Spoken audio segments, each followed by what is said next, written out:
My name is Tony Foster. I edited the Kirknewton Story. I worked for the charity who put it together. Well, it started pre-COVID, really. And obviously Colin was asked to write it as well. So we thought we'd just spend 20 minutes just talking about that and talk about other things if we get onto that particular subject. Happy with that? Yeah. Absolutely. You'll notice that Colin's wearing his commando hat and he's got the commando thing at the background. Apparently he's contractually obliged to do that, which is great. We do have another Comic Con. Or it could just be because I'm bald. Or it could be because he's bald, yeah. So Colin, thanks very much for coming today. You obviously wrote the Kirknewton Story. How did that come about? Well, you got in touch with me and said this might be up your street because I do history books. Is that working? Is that on? I don't know. I'm not getting that. We'll swap around. There we go. That's better. Okay, so Tony, you got in touch. I can't remember how long ago it was. It seems like a long time ago, but yeah, COVID era. Because you were getting this book put together with the local community groups, and you thought it might go up my street because I do a lot of history books, Robert Bruce, World War II stories, that kind of thing. And it certainly did. It tickled my fancy when I saw it. And I thought, Kirknewton, I've been there once. It's one of those little blink and you miss it places if you accidentally have to go through it. And I had vague memory of it. I didn't really know much about Kirknewton, but kind of immediately started reading up on it and thinking, actually, there's a wealth of history here that's quite amazing. So, yeah, thanks for asking me to delve into the mysteries of Kirknewton. Yeah, so one of the things that, when we approached this, we went to the school children to do a history project at the beginning of their academic year to look into some of the stories of the area, and some of their picture strips are at the back of the book. They did that research before doing some workshops with Kev F. Sutherland, who produced the comics, and you can find that at the back of the Kirknewton Story. Did you use any of that information that the kids did, or had you already started on the story by now? I have to say it was surprisingly useful to use the kids' research as a starting point, and they did a really good job. There's World War II stuff in there. There's the UFO story. People always ask, why is there a UFO on the front cover? But there's the local UFO story. The kids did a great job with that, I have to say. And the old kind of Iron Age camps and things, they did stories like that. So it was useful to see that in advance. Yeah, absolutely brilliant. Great work by them, I have to say. Yeah, there's some up and coming comic artists and writers there, I think. Yeah. And certainly the kids were really inspired by putting the comics together, and it's cascaded around West Lothian schools, I think, in terms of other people considering the project. Was there any particular stories that you looked at in the Kirknewton Story that were of interest to you? Is there any particular favourites that you have in there that you thought, that's a really interesting story, I didn't know about that, or it was something that you found particularly interesting? Yeah, to be honest, there's quite a lot of interesting stories in there, and if you do get a chance to get a copy today and read through it, you'll probably be quite amazed. I have to say, I think I maybe, because I kind of like the story of working here, I made that bit slightly bigger than it should have been, because it's only got a kind of small link to Kirknewton, and one of the judges on their court case lived there and built a big house there.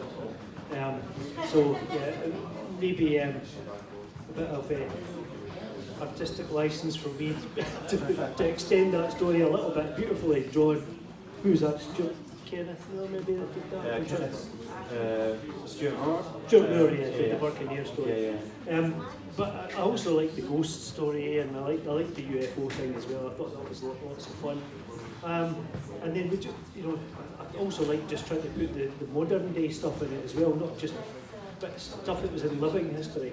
The Plague of Kirknewton, for example, page 41, that was a great story as well, I like that.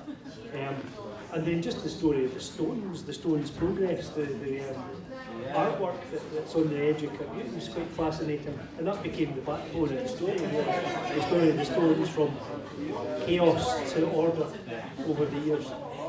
Yeah, so Kirknewton has, over the last 2 or 3 years, worked with, well, he's sadly passed away now, but it was Charles Jenks who is an architect, landscape architect, who developed and was married to Maggie of Maggie Centres, came to Kirknewton, and he was really interested in these stones from the original Iron Age fort to build a sort of entranceway into Kirknewton. And that kind of was one of the catalysts for writing the story. And one of the early parts of the story was to use it as a kind of sort of time travelling a story going through the stones. But that was certainly knocked out the park by all the sort of writers who were looking at the story in the first place as fairly corny. But you also helped with choosing some of the artists, and some of the artists are here today as well at the Comic Con, isn't it right? Yeah, absolutely. So, yeah, we needed lots of artists to work with us to get it produced in a short space of time.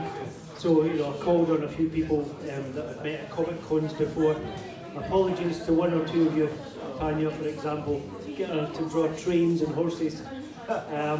You know, so that was great, you know, just seeing everybody's artwork coming in, all the different artists. So we've got Tanya, got Monty, Stephen Ingram's here that did some artwork on it. I remember if there's anybody else.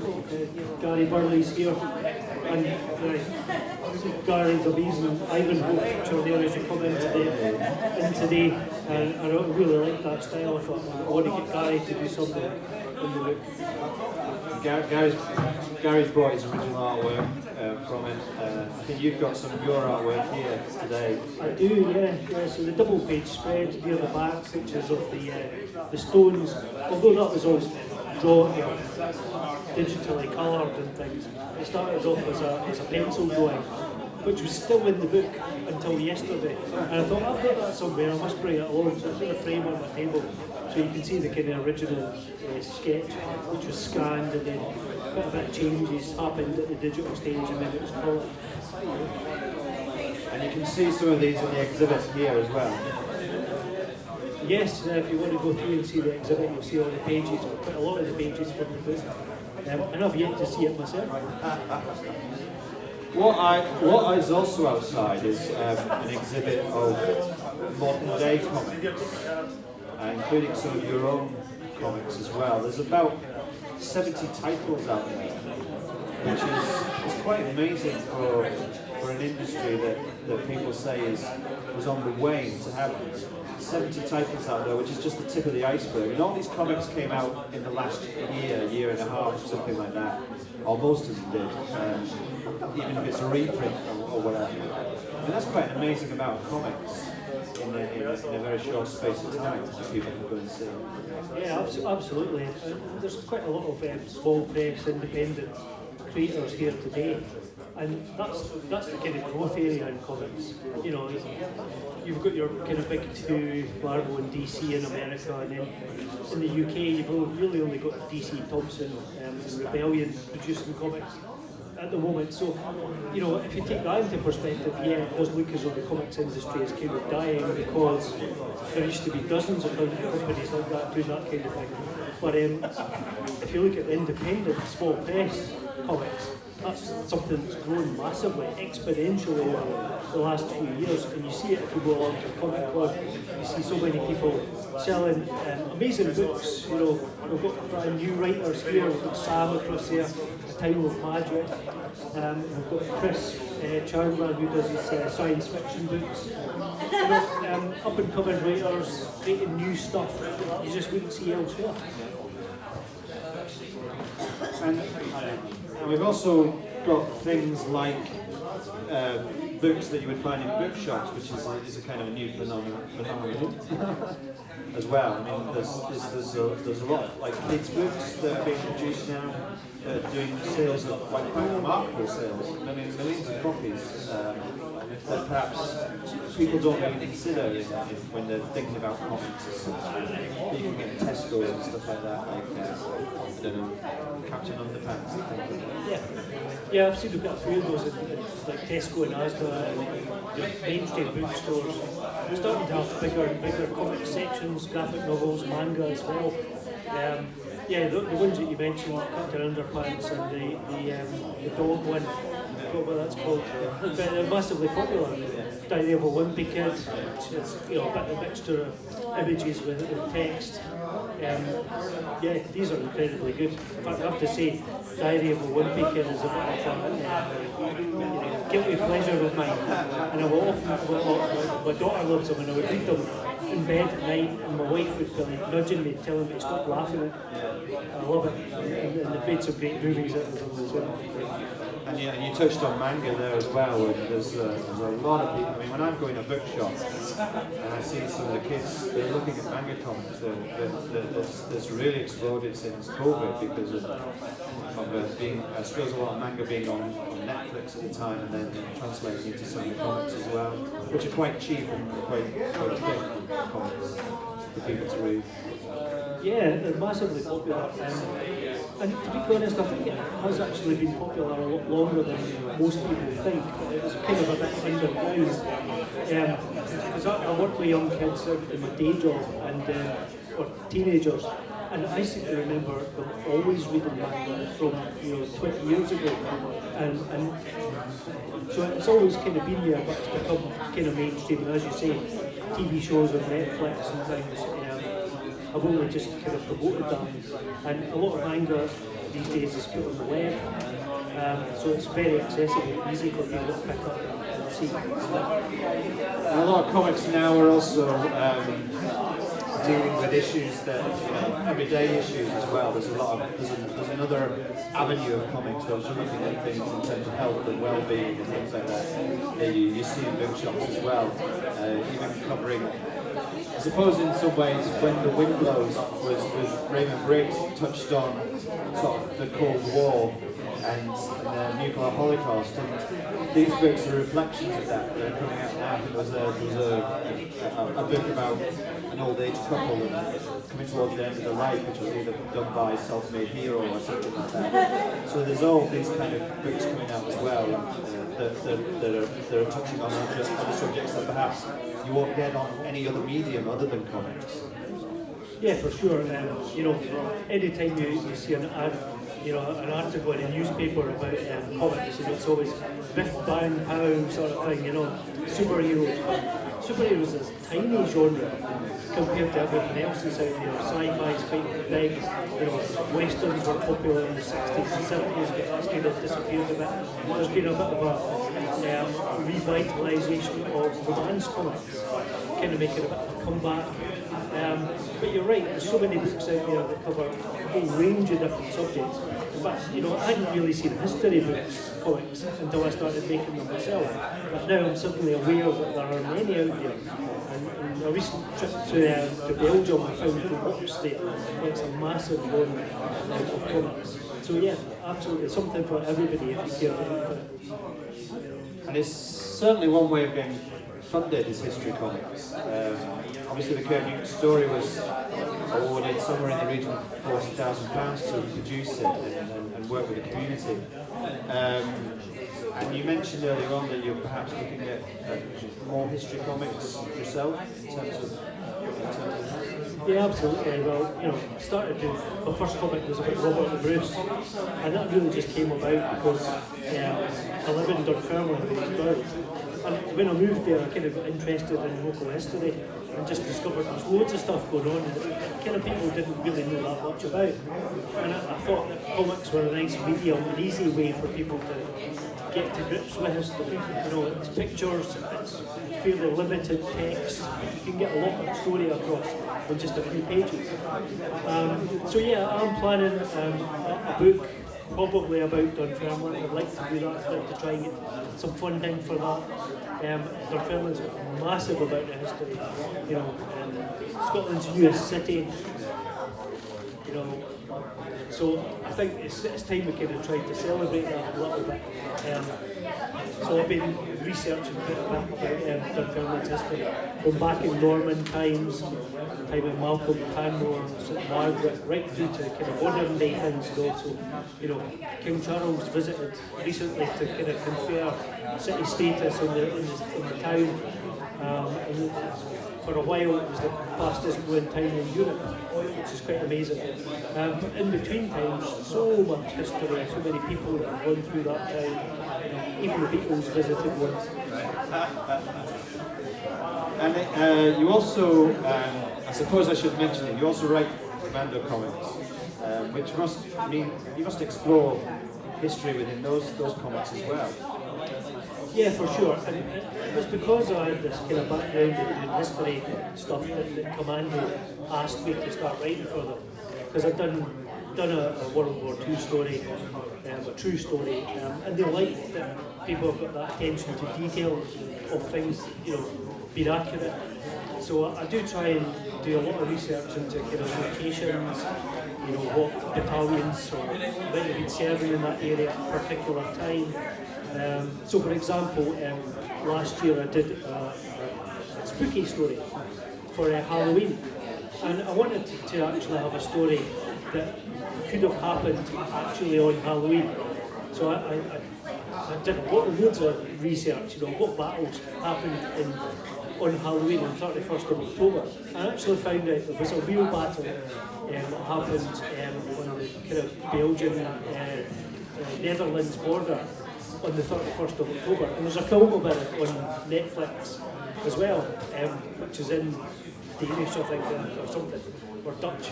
And that was quite a fascinating film. And I thought, that's exactly when I should set this story.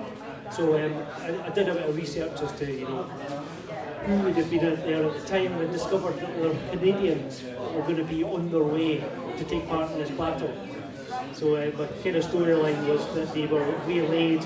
They didn't take part in the battle, but they had to make camp one night, and they realise it's October 31st, and they start chatting about Halloween, where they come from. So yeah, that's kind of how that came about. And one of your own small press comics, was that, did you adapt that for a film? Did you do that? Yeah, that's right. So I was researching Raid on the 4th, and I discovered that a Polish submarine had arrived at Versailles 2 days before the raid. And when I researched that, I thought that's an incredible story that needs to be told. It's well known in Poland, but in the UK not really well known, even though the submarine was based here for a year or so. And yes, I did take that story and adapt it to Commando. So yeah, it involves a submarine, but you know, Commando doesn't do historical stories. So I had to make it a fictionalised version of it. So there was quite a bit of changes to the story, but then there are other parts that are, you know, based in truth. Yeah. So is there any, before we wrap up, is there any comics that you would advise people to try again today? Some around maybe some around stalls, or is there anything that you particularly enjoy reading yourself in terms of comics? Oh boy, I have to say I have read comics by most of the people here. So I do like Chris's science fiction comics. They're great. I've read all of Sam's A Time of Magic, so if you like fantasy type stories, there you go. Chris Chagner's sci-fi stuff. Stephen Ingram does amazing stuff. Slice of life, slightly horror kind of stories as well. He's got a ton of books there. We've got Dave the Glass City, which is a kind of futuristic Glasgow. We've got anthology books. The Woodbidders anthology is here. There's so much good stuff here. You know, if you have a particular genre that you like, then you'll probably find it here today. So go and check out everybody's work. There's great stuff. Yeah, I think I've read Steve Ingram's Holly. I quite like that, and I like Glass City as well. I've got to say something brilliant for the third book, don't I? I've got to say some sort of, it's better than Commando. There you go, that's a really good one.